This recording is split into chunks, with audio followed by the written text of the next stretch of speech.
السلام علیکم ناظرین، پروگرام پاکستان ٹونائٹ، میں ہوں عادل عباسی۔ 14 اگست 1947 جب پاکستان نے دنیا کے نقشے پر آزادی حاصل کی، آزادی دلائی قائد اعظم محمد علی جناح نے۔ محمد علی جناح کا بچپن جہاں گزرا، آج میں اسی مقام پر موجود ہوں۔ میٹھا در کی وہ گلیاں جہاں پر قائد اعظم محمد علی جناح نے اپنی زندگی کے خوبصورت لمحات گزارے ہوں گے، اسی گلی میں آج موجود ہوں۔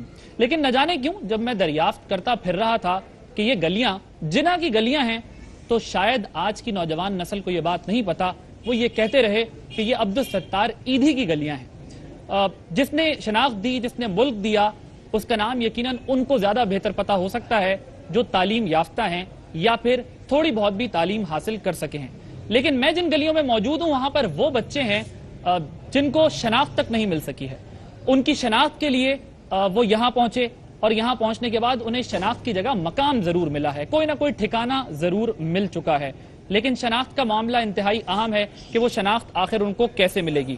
شناخت کی بات کریں تو ملکی مسائل اتنے بڑے ہیں کہ ان سے نمٹ لیں یا فرد واحد کو شناخت دیتے پھریں، لیکن بہرحال شناخت کے بغیر معاملہ تو آگے نہیں چلے گا۔ میرے پیچھے جو اب یہ معصوم بچے اور میرے ساتھ جو بیٹھے ہوئے دیکھ رہے ہیں، ان میں سنی، رابعہ، محسن اور ایسے کئی بچے ہیں جن کے بچپن ان گلیوں میں گزر رہے ہیں، اور پھر یہ بڑے ہو کر جو پیچھے میرے بیٹھے ہیں وہ بچے ہیں جو تھوڑے بڑے ہو گئے، اور اس سے بھی بڑے ہوئے جو آج اپنے جو ہے وہ پیروں پر کھڑے ہو گئے ہیں، اپنا روزگار تلاش معاش تلاش کر لیا ہے، لیکن عبدالستار ایدھی کی گلیوں کی بدولت جو کہ کام ریاست کا تھا، ریاست اس میں کس حد تک کامیاب ہوئی، کس حد تک نہیں ہوئی، اسی پر آج ہم بات کریں گے۔ اور فرد واحد اگر چاہے تو بہت کچھ کر سکتا ہے۔ فرد واحد نے بھی اس ملک میں کوئی کردار ادا کیا ہے یا پھر صرف ریاست کو ہی کوستا رہا ہے؟ تعارف کرا دوں میں آج اپنے معزز مہمانوں کا جن سے ہم بات کریں گے، اور 14 اگست ہم منائیں گے ان بچوں کے ساتھ جو شناخت کے متلاشی ہیں۔ ہمارے ساتھ موجود ہوں گے adviser to C M Sindh Sharmila Farooqui صاحبہ، ان کا بڑا شکر گزار ہوں کہ انہوں نے اپنا قیمتی وقت دیا، اور خاتون ہیں جہاں مردوں کو جن گلیوں میں بلایا گیا وہ بھی کچھ ہیلے بہانے کرتے رہے، لیکن وہ آئیں، میں بہت شکر گزار ہوں۔ ان کے ساتھ کسی تعارف کے محتاج نہیں جناب عبدالستار ایدھی صاحب، جن کا نام جو ہے وہ پہچان ہے پوری دنیا میں پاکستان کی، اور پاکستان کی عزت جو ہے وہ انہی کے نام کے باعث بھی ہے، اور ایسے کئی اور نام بھی ہیں، لیکن ایدھی صاحب مختلف اور ممتاز اس لیے ہیں کہ ایدھی صاحب شکایت نہیں کرتے، کام کرتے ہیں۔ اور ان کے ساتھ موجود ہیں پاکستان تحریک انصاف کی ترجمان ہیں ناز بلوچ صاحبہ، یہ بھی خاتون ہیں، میں ان کا شکر گزار ہوں۔ جس طرح میں نے پہلے کہا کہ خواتین اس معاشرے میں بہت بہترین کردار ادا کرنے کے لیے آگے بڑھ رہی ہیں، جہاں پر مرد بھی کتراتے نظر آتے ہیں کہ ہمیں یہاں نہیں جانا یا وہاں نہیں جانا۔ خیر بہرحال آج جس موضوع پہ بات ہوگی اس کی طرف دوبارہ آتے ہیں، اور وہ موضوع یہی ہے کہ 14 اگست 1947 سے لے کر آج تک 65 سال میں ہم نے کیا کھویا اور کیا پایا۔ ایک بریک کے بعد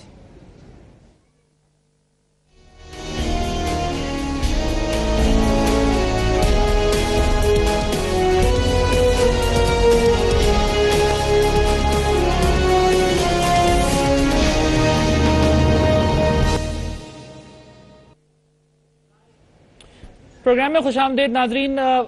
بات چیت کا سلسلہ باقاعدہ طور پر شروع کرتے ہیں، کیونکہ آج یہ کوئی کرنٹ افیئرز کا شو تو ہے نہیں کہ اس میں جو ہے وہ تمہید باندھی جائے۔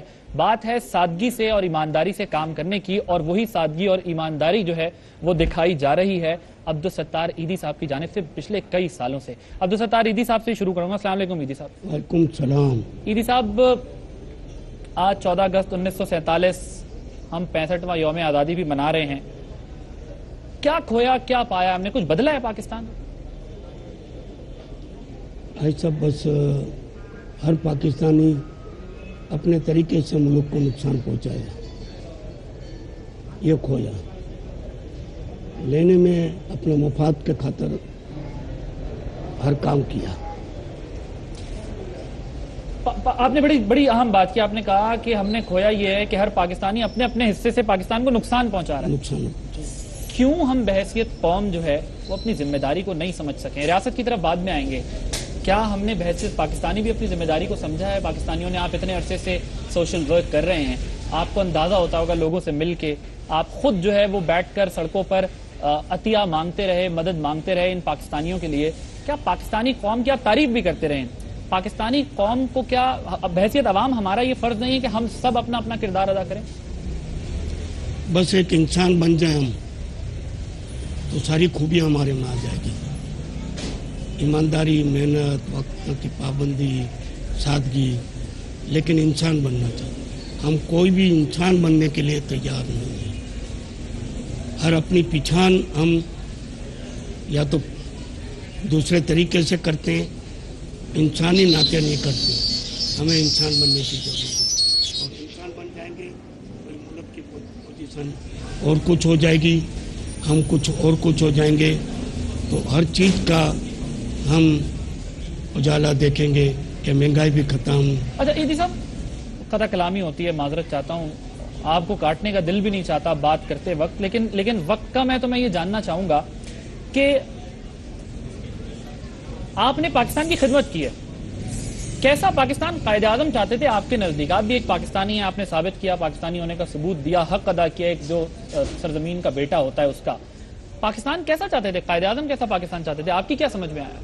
قائد اعظم کا منزل بھی یہی تھا, مقصد بھی یہی تھا کہ ہم اپنے ملک کو انسانی ناطے ایک ملک بنائیں. لیکن وقت کے ساتھ دنیا میں مفاد پرست بھی لوگ بڑھتے گئے تو آج ہم ایک تباہی کی منزل کی طرف پہنچے ہوئے ہیں. کیا یہ سب ذمہ داری صرف اور صرف, جس طرح ہم بات کرتے ہیں کہ لوگوں کی ہے, ریاست کی ہے, ریاست نے اپنا کردار ادا کیا؟ ایسا جس ملک میں اتنا بڑا ٹیکس چوری ہوتا ہو, زکوٰۃ چوری ہوتی ہو, فضول خرچی اتنی بڑی ہوتی ہو, یہ قوم کبھی آگے نہیں بڑھ سکتی. میں نے زندگی کے اندر سگریٹ نہیں پی, فلم نہیں دیکھا, چائے نہیں پیا, تو میں نے اپنی زندگی میں بنا سکا اور ملک کے لیے بھی کام آ سکا. تو پہلے انسان کو انسان بننا ہے, ہم کوئی بھی بننے کے لیے تیار نہیں ہیں. ٹھیک, انسان کو انسان بننا ہے اور ہم میں سے کوئی بھی بننے کو تیار نہیں. اب شرمیلا فاروقی صاحب آپ کی طرف آؤں گا. ریاست بھی عبدالستار ایدی صاحب کہتے ہیں اپنا کردار نہیں ادا کر سکی, یہ تو اپنے تئیں انہوں نے کوشش کی, ہم چاہتے ہیں کہ ایسے مزید پاکستانی ہوں. ریاست نے اپنا کیا حق ادا کیا؟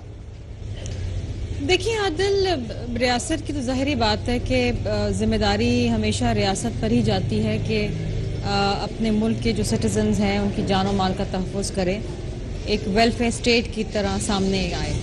لیکن جس طرح آپ نے بھی ایدی صاحب سے سوال پوچھا کہ کیا قائد اعظم ایسا پاکستان چاہتے تھے, تو قائد اعظم ہرگز وہ پاکستان نہیں چاہتے تھے جہاں پر ایک مسلمان دوسرے مسلمان پہ بندوق اٹھائے اور دوسرے مسلمان کا خون بہائے. شرمیلا صاحبہ, میں نے دریافت یہ کیا تھا کہ پاکستان کیسا چاہتے تھے, ایسا تو یقیناً نہیں چاہتے. بالکل نہیں چاہتے تھے نا. پاکستان وہ ایسا پاکستان چاہتے تھے جہاں پر مسلمان ہو یا غیر مسلمان ہو, وہ آزادی کے ساتھ سانس لے, آزادی کے ساتھ سر فخر کر کے پاکستان کو اپنا ملک سمجھے, چاہے اس کا کوئی بھی مذہب ہو, وہ اپنا مذہب پروفیس کرنے کے لیے اس کو کوئی بندشیں نہ ہوں.